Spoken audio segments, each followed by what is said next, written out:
Tahor bekli cheres. Kli cheres is an earthenware vessel. It has its laws, which is going to be different than the other laws of the other vessels. So, tahor bekli cheres, things that are pure by a kli cheres are going to be impure by other vessels. Tameh be kol hakelim. Tahor be kol hakelim. Tameh be kli cheres. Things that don't cause impurity in the other vessels will cause impurity in a kli cheres. The main difference is, and we're going to see somewhat extensively in the next page, is going to be a kli cheres, an earthenware vessel, contaminates if you are in the airspace of the vessel. Even if you didn't touch the vessel, but you're in its airspace. So let's say, one of the creepy crawlers went into the earthenware vessel and contaminated it, whether it's in the airspace or it touched it from the inside, it contaminated it. And now your food's in there. Whether your food is hanging in there, or let's say we'll see a case where it's full, you have tons of, we'll see of mustard seeds, and it's full of mustard seeds. The ones in the middle aren't touching the vessel at all, just in the middle, right? They're on top of mustard seeds, they're next to mustard seeds. They themselves are just in the airspace of the vessel. That contaminates. However, by other vessels, the airspace does not contaminate. It has to actually touch it. On the other hand, by an earthenware vessel, if you touch it on the outside, it's not going to contaminate. It has to be on the inside or in the airspace of the inside, obviously. And the other vessels, the outside will contaminate. That's the main difference. Tanu Rabbanan, now let's see it. The Brisa says, other kli cheres tameh v'gabo tahor, the airspace of a kli cheres of an earthenware vessel is going to be impure. V'gabo tahor, but the outside does not cause impurity. Of your kol hakelim, the airspace of the rest of the vessels is tahor. V'gabo tameh, but the outside is impure. So the conclusion is nimtza tahor b'kli cheres tameh b'kol hakelim. Things that are pure by kli cheres are impure by the rest of the vessels. Tahor b'kol hakelim tameh b'kli cheres. Things that are impure by the rest of the vessels are tameh b'kli cheres. Things that are pure by the rest of the vessels are impure by an earthenware vessel. That's the law. Now let's find the source. What is the source of that? As it says, as follows. It says, inside.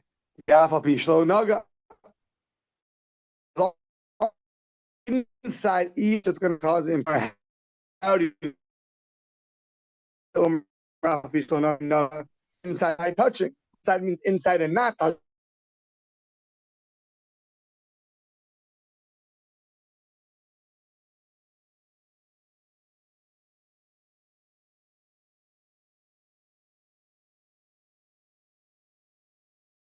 To become pure, it says tocho to cause impurity. Ma tocho omer l'tamei afi shlo naga. Just like when it said the original word tocho, and we'll see how we know that, but that just like originally,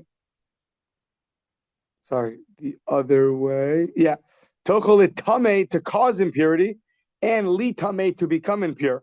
So ma tocho omer l'tamei, just like tocho is to cause impurity, afal pi shelo naga, even though it's not touching, the food is not touching the actual vessel. It's just in the airspace, it'll become impure from being in the vessel. So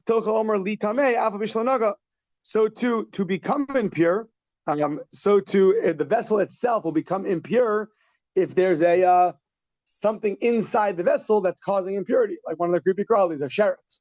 So even though that's not touching the vessel, it's just in the airspace, so that is also going to cause impurity. So just like the vessel causes impurity without touching something, so too it will become impure even if something doesn't touch it, as long as it's in its airspace.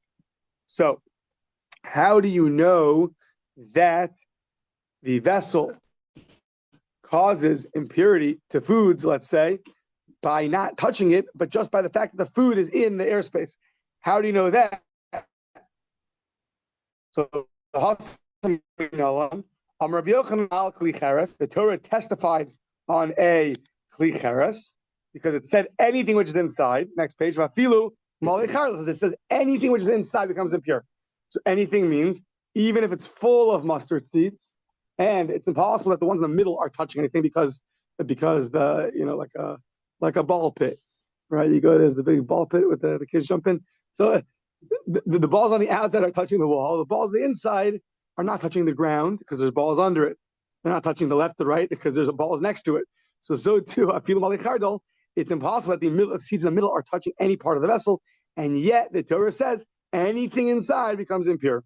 So there you learn that it causes impurity to things, even if they are not touching the actual walls of the vessel or the floor of the vessel. So too, the Gzeir Shava teaches you now the vessel itself will become impure by something that's just in its airspace. So if you tie a creepy crawly to the bottom of your yo-yo as a Sunday activity and you lower it into an earthenware vessel without touching the sides, now the vessel will become impure. Or whatever other example you could think of. That's one that I thought of. So use your creativity. Okay. Omer le Rav Ada bar Ava le Rava. Rav Ada Rava says to Rava, "V'yehei kli cheres mitame migabo." This is the same setup as the last three daf. Let a kli cheres become impure from the exterior. Why only from the interior? From the exterior as well. Let if something touches the outside, let it become impure. Mikal v'chomer makol hakelim shemitam ma'avir mitam migabo, just like the rest of the vessels, they do not become impure from the interior, but yet they become impure from the exterior. So kli cheres shemitam ma'avir in addition to migabo, kli cheres which becomes impure from the interior should become impure from the exterior. Amar Kra, the pasuk says, the kol kli pasuach, any vessel which is open, asher ein tzmid seal alav, which has no covering sealed to it. So now, says the Gemara,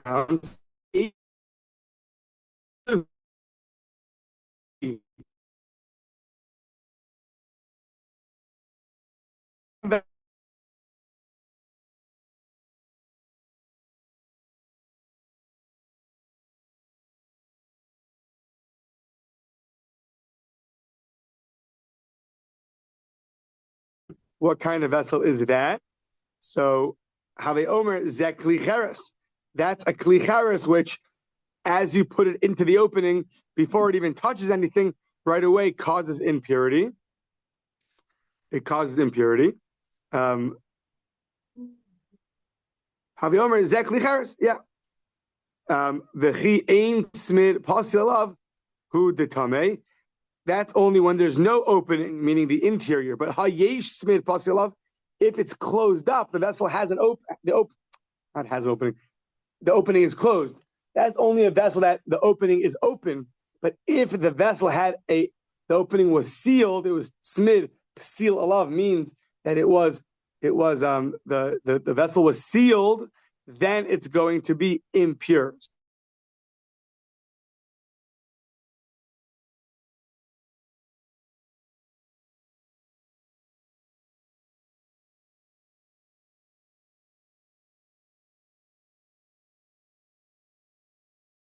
And that we say is not good by this earthenware vessel. So now let's go the other way. But you call and let the rest of the vessels become impure from the interior, from a kal v'chomer. What's the kal v'chomer? The inverse of 2 seconds ago. Just like a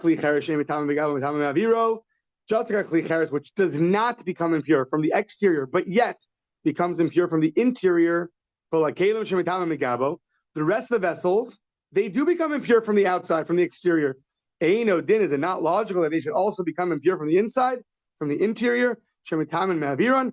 Amarkra tocho. It says inside. Tocho shel zeh velo tocho shel acher.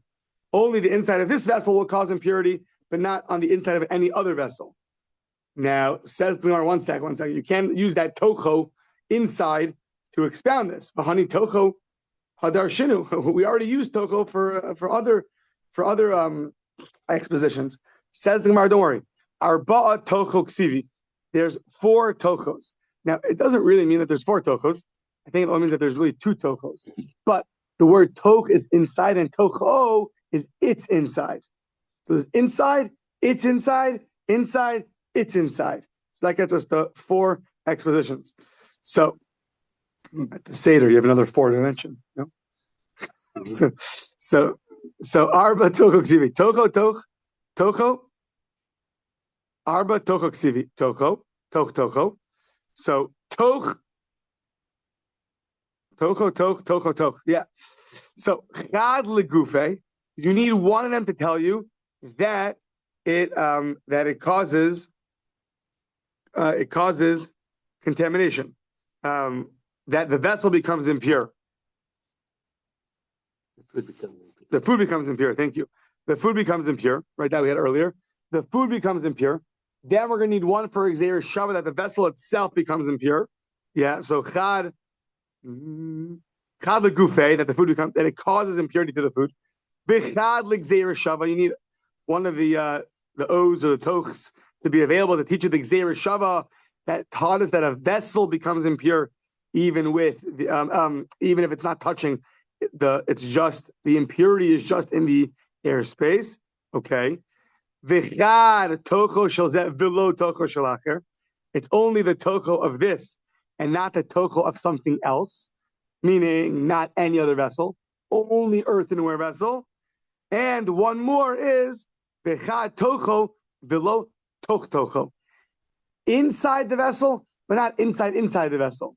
Meaning, afilu kli shetef. So you have a let's say your cup is an earthenware vessel, and then you put you put your water bottle sealed into the cup. So now you have, and in the water bottle is something which is impure. So it's inside the inside. It's inside a water bottle, which is inside the earthenware vessel. So that inside of the inside is not going to be impure. But Rashi points out there's like a few stipulations. First of all, he says the top of the inside, the most inner vessel has to be above the earthenware vessel, because if it's still within the earthenware vessel, that's still in the airspace. But if it's the impurity is inside the vessel, but the vessel itself is outside, the top is outside the earthenware vessel, so that's not going to cause impurity. Because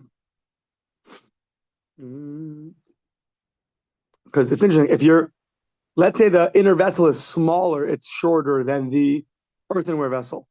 So now there's impurity in that.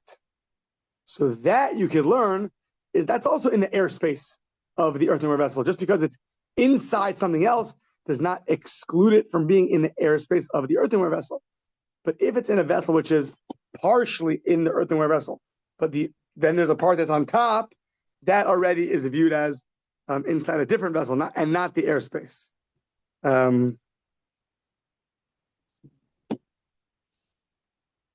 Yeah. Okay, fine. That's that. So that filu kli shetef. Yeah, and even a kli shetef means, the word shetef means like gets washed away. Shetef, lishtofet hayadayim in Hebrew is to wash your hands. So why are other vessels called vessels that can get washed away? Because you can put it into a mikvah and purify them. A kli charis, you can't. You got to break it. So the other vessels are referred to as kli shetef, vessels that get washed away, so to speak, because you can put them in a mikvah and you could purify them. Fine. Those are the 4 tochs. Now, below you kol hakelim mitamen migaban ella mi tochan, and the rest of the vessels only become impure from the outside, not from the inside. Okay, not from the interior. Now, ella mi tochan u b'negia, only from the interior, but only if they're touching. So we say mikal v'chomer, from a kal v'chomer, as follows. An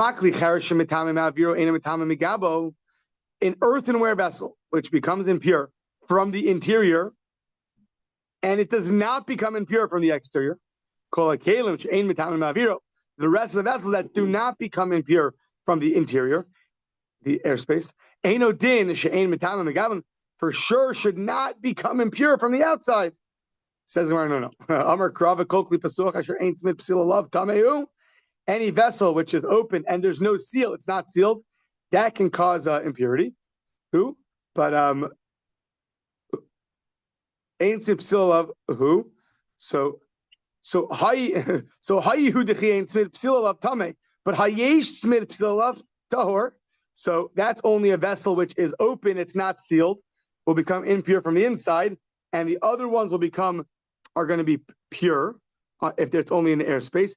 But the implication is kol hakelim, the other vessels, bein sheyesh smid psil aleim, whether they have a seal, bein she'ein smid psil aleim, are going to be metamin, are going to cause, they'll become impure from the outside. So meaning this verse differentiates between a certain vessel, an earthenware vessel, if it has a seal or it doesn't have a seal.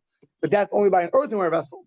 That difference is not found by the other vessels. So the other vessels, whether they have a seal or not, are going to be caught. They will become impure by touching the exterior.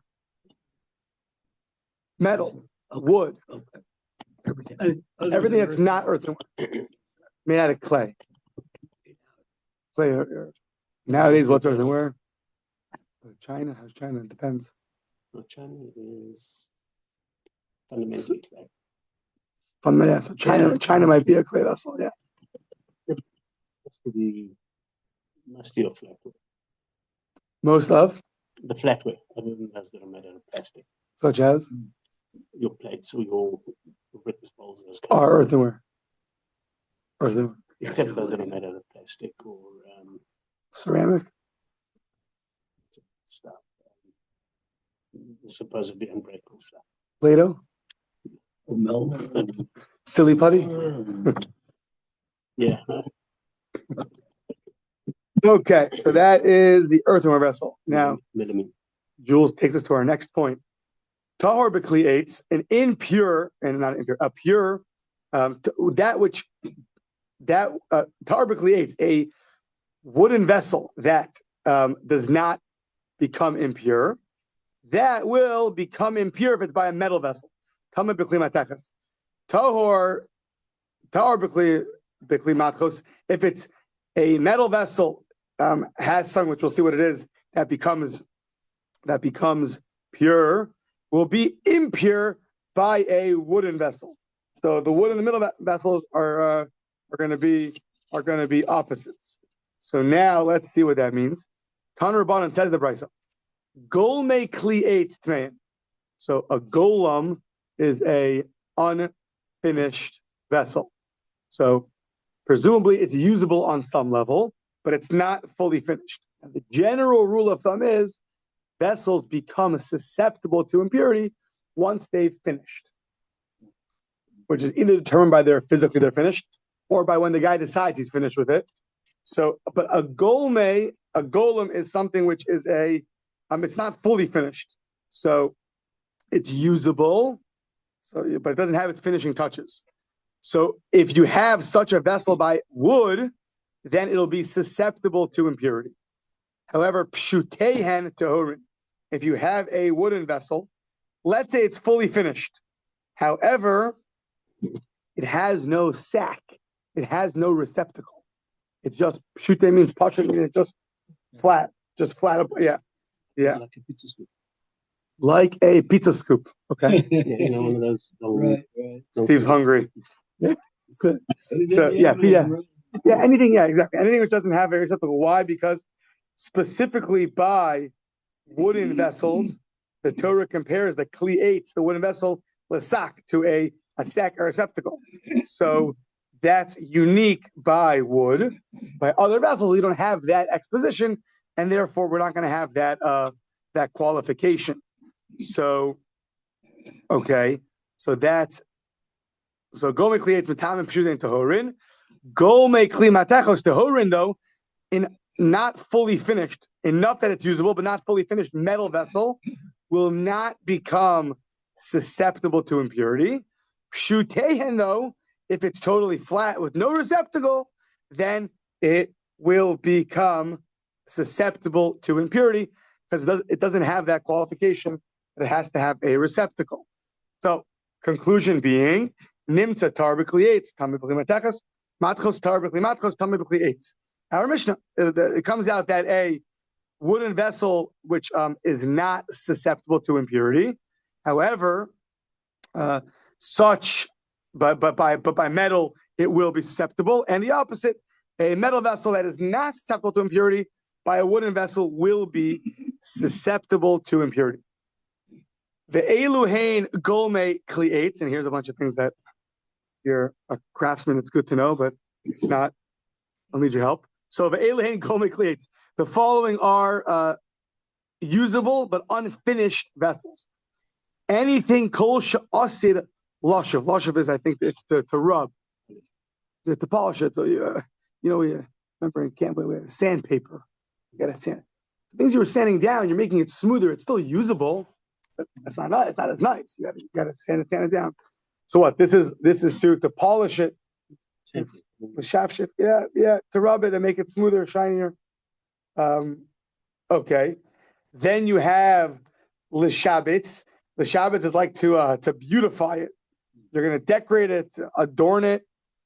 Legarer is another form of really sanding down. No, a complainer. Oh, it's lacking a complainer. That's it. So yeah.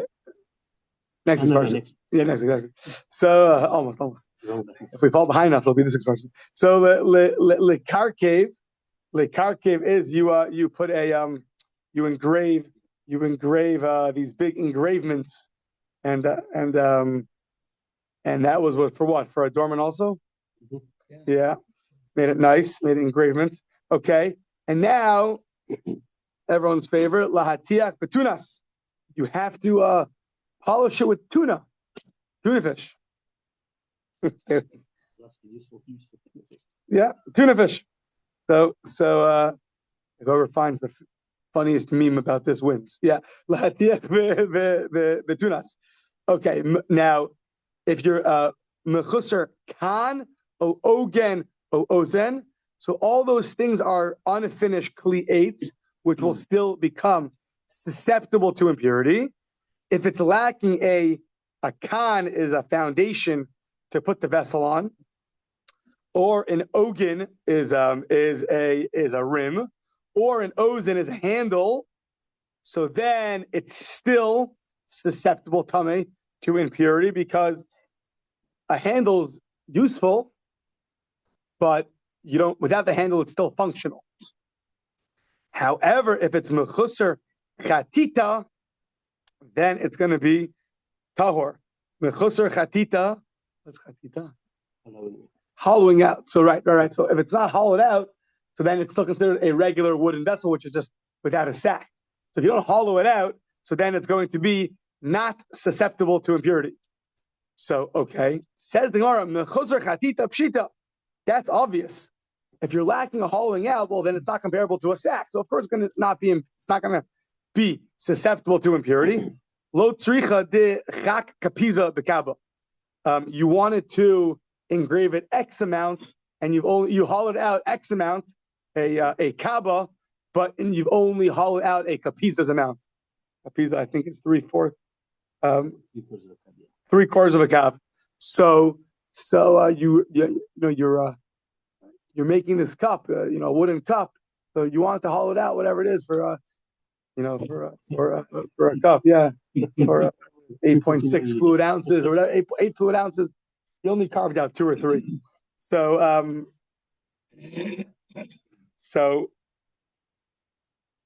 that is not considered a finished product at all, and therefore that will not be susceptible to impurity. Okay, that's all by wood. The Elohim go make klimatchos, and here are the following things, which are metal vessels that are not fully finished. So, and now metal vessels that are not fully finished are not susceptible to impurity, the opposite of wood. They are not susceptible to becoming impure. So what are examples of metal vessels that are usable but not fully finished? So kol she'asid lashav, next page. Anything which is going to be, once again, polished. Le shabets, adorned, different adornments. Le garer, we're rubbing it. Rashi says that really lashuf and legarer are similar. Lashuf is really by a copper, an iron vessel, and legarer is really by a silver or gold vessel. Okay, now lahakish be kornus. If it's lacking, you got to hammer it in. You got to hammer it in a little bit to flatten it out. So those are all unfinished vessels. You got to do the final finishing hammering touches. If it's mechusar kana ogen o ozen, if it's lacking a base, a rim, or a handle, then it's tahor. Also, an unfinished metal vessel, even though it's usable, is not susceptible to impurity. However, if it's mechusar kisui, if it's lacking a covering, so then that is something which it'll be susceptible to impurity because let's see right now. Ma'ishna honey or ma'ishna honey. What's the difference? Rabbi Yochanan Amar Ho v'lechavod asui. No, sorry. Before that, why is lacking of a covering make the vessel susceptible to impurity? Because it's not part of the vessel. It's a nice added thing on top. The vessel itself is 100% finished, 100% done. You haven't put a cover on it yet. Okay. But that's not going to make the vessel any less finished. It's finished. You want it to be covered. Okay. Or you want to have a cover for it. You can open it and close it. But it's still a fully usable product. And therefore, it's going to be susceptible to impurity. Now, what's the difference between ma'ishna honey, between the unfinished metal vessels that are not susceptible to impurity, and what's the difference between unfinished, usable but unfinished wooden vessels that are susceptible to impurity? So, two opinions. Rabbi Yochanan Omer Hovel Lechavod Asuyim, since the metal vessels are more honorable, so it's not considered done until it's fully adorned. If you're making a beautiful, you can say jewelry, but a beautiful, I don't know, chandelier for somebody with beautiful adornments, the fact that you just have light bulbs there and it gives light, that's not what you're looking to do. You're looking to make an honorable vessel. A nice, honorable, respectable vessel has the adornments. So it's not considered finished, and therefore it's not susceptible to impurity. As opposed to wood, a functional vessel. It's not made for such beauty. Rav Nachman says, Amar Hoil v'Demein Yikarin. Since the metal vessels are usually made, they're nicer, they're more expensive. So they're not going to be, their expensive price until you adorn them. Opposed to a wooden vessels are cheap. So even without their final touches, they're still fine because you're not looking to sell it for $1,000. So therefore, it will be susceptible to impurity. What's the difference between these two opinions? It's made for honor or it's expensive. My beinayu ikebeinayu kli etzem. So now we're talking about kli etzem is the a vessel made of bone. So a vessel made of bone is very expensive, but it's not made as an honorary gift to somebody, but it's still expensive. Why is it expensive? I don't know.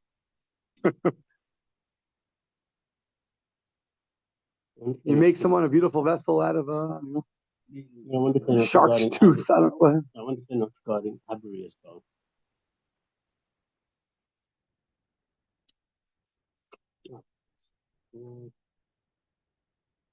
According to Rav Nachman, it's going to be like metal, and according to Rabbi Yochanan, it's going to be like eights. And that which Rav Nachman compares the bone vessels to metal vessels is according to his reasoning. That the vessels made out of bone are going to be like metal. What is a vessel made out of bone going to be susceptible to impurity? Yes. In the Tanya, Rabbi Shmuel ben Yochanan ben Brok Omer Matam Alomer v'Kol Maseh Izim Tischato, it says that any garment, any vessel, and it's the kol ma'isa izim, anything done with the goat, with the goat, the kol kli, and then anything which is done with wood, tischato has to be impure. To teach you what's the kol ma'isa izim, anything done with the goat. What does that mean? Lahavi davar haba mina izim mina karnayim umina tlafim, to include anything which comes from the goat, or from the horns, or from the hooves. Shar behema b'chayim minayin. How you know about other animals, domesticated, wild, not just the goat? Talmud lomar v'kol ma'isa. Anything which is done, not only a goat, but anything that comes from other animals, their horns, their hoods. Izim. Why does it say specifically then goats? Just say any animal, if that's what you mean. Prat le'ofos. We're coming to exclude birds. So the fingernails of birds that you make vessels from them too, that is not going to be susceptible to impurity. So yeah, you would make vessels from horns and from hooves, and those vessels are expensive. I guess it's expensive because it takes a lot of work to do. Take the hoof off the animal, kill the animal, take the hoof off. I don't know, take the horn off and then carve it out to a beautiful thing. This is much harder, much more expensive than chopping down a tree and sawing some wood. Okay, you should have that in camp as one of the options, no? Instead of arts and crafts, goats and crafts. Or yeah. So next Mishnah. Okay, everyone likes almonds, so there's two kinds of almonds: sour and sweet. So the question is going to be, which one is liable in Trumos and Maasros? Now, so let's see. Hachayev b'shkedim hamarim, pater b'mesukim. One who's liable by in Trumos and Maasros from the tithes from the bitter almonds is going to be exempt from the sweet almonds. Hachayev b'mesukim. You're liable from the sweet ones. You're exempt from the sour ones. Pater b'marim. So let's see what that means. So let's see. Taner Rabbanan. Shkedim hamarim, the bitter almonds that are ketanim, that are small, are chayavin, but gedolim are pturim. Once they reach a certain amount of growth, then you're exempt from taking off trumas ma'asos. Mesukim, sweet almonds, so gedolim, the big ones that are already more grown, you're liable, and ketanim are pturim, but the small ones you are exempt. So how do you get two kinds of almonds? They grow two different kinds of. I don't remember anymore. I looked it up and I forgot. Bitter almonds are customarily eaten when they are small before they grow bitter. Accordingly, the small ones are considered edible and developed. These bitter almonds. So it's a certain kind of almond that when they're smaller, exactly like you said, they're liable. Why? Because they're not so bitter. So therefore, they're liable. Once they get bigger and they're fully grown, fully developed almonds. So then they're going to be exempt because it's not edible anymore, and therefore you're not going to be chayav in trumas and ma'asos, as opposed to the sweet ones, which are once they're fully developed, they're edible, but they're chayav in ma'aser. But when they're small, they're bitter.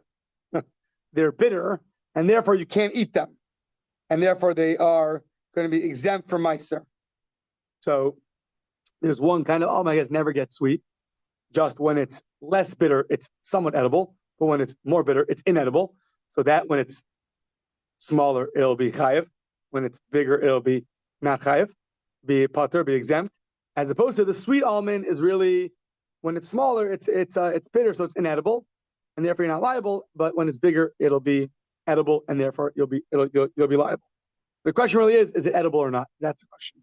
So Rabbi Yishmael, Rabbi Yossi Omer Mishum Aviv, he says in the name of his father, Zev Zev Liftor. They're both, if they're bitter, are going to be exempt. When they're small, they're always exempt. The Omri law, Zev Zev Lechiv, and some say no. And no, so the Amri law, zev zechiv, and some say that when they're bigger, they're both going to be liable. One opinion is that when they're both small, they're both exempt. And the other one says when they're bigger, they're both liable. And we don't have this differentiation like the first opinion had. So Rabbi Law says that Rabbi Chanina ruled in Tzipori, like the opinion Zev is a lifter, that when they're both small, they're both exempt. Even the bitter one, when it's small, it's too inedible. The one that says that when they're bigger, they're both liable. So Gidolim Lemai Chazu. The bitter almonds that are now bigger, and you hold that they are going to be liable, what do they fit for? What are you going to do? Totally bitter or somewhat bitter almond. Rabbi Yochanan, he says, you could always roast it and sweeten it up. So you don't look at its current state, you look at what it could be. So the person's bothering you now, he's bitter. The question is, will he ever become sweet? So how much you have to go through? Maybe rebuke, maybe presence, maybe a little bit of honor. So look at them in the future and know that there's some sweetness there too. Okay. Now gets the more complicated part. So we have something called temid. Rashi learns that temid is a grape extract that gets diluted with some water. So it's a grape extract. And the question is this water or is this wine for different halachas? So it's called temid. So the question is, temid, achilo hichmitz, until it ferments, eino nikach bekesef meiser. So when you have meiser sheni, your fruits, you could redeem them onto coins. You bring the coins to Yerushalayim, and in Yerushalayim, you have to buy certain foods with those coins. So when you can buy wine, that's fine. However, it's a whole exposition in Eruvin. You could buy wine.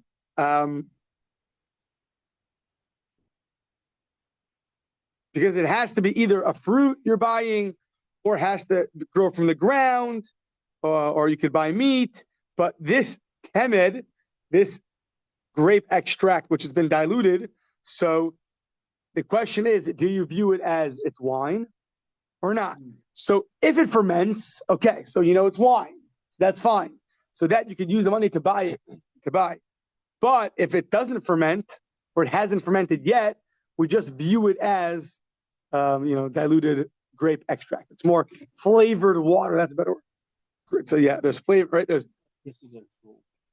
exactly flavored water. There's grape juice, and then what they give on all the Israel trips. The teenagers that come, is the cheapest thing you could buy. It's called petal. Petal is some kind of grape flavored stuff. Give it to you when you're hiking and you're sweaty, and here's some petal and sit under a bus for 10 hours. Enjoy. This is what our grandparents had to go through. So yeah, it's gross. So grape flavor, or in yeshivas when it's cheap, they have tons of petal being given out because you got to save money. So anyways, the temid until it ferments is eino nikach beketzav meiser. And uposel es hamikva. If this goes into a mikvah, this could invalidate it. So in general, we have to have natural rainwater in the mikvah. If you have water drawn from somewhere else, it's going to be invalid. So, and they made a 3 lugin. The measure of 3 lugin of drawn out water is invalidation if you put it into a mikvah. So even if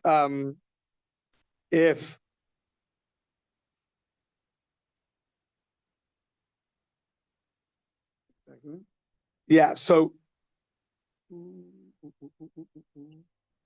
1 second. So to pass the mikvah, you have to have wine. Wine will change the color of the mikvah and could invalidate it. But grape flavored water is not going to. So I said that incorrectly. I said the opposite. Until it ferments, it will invalidate the mikvah because 1 second.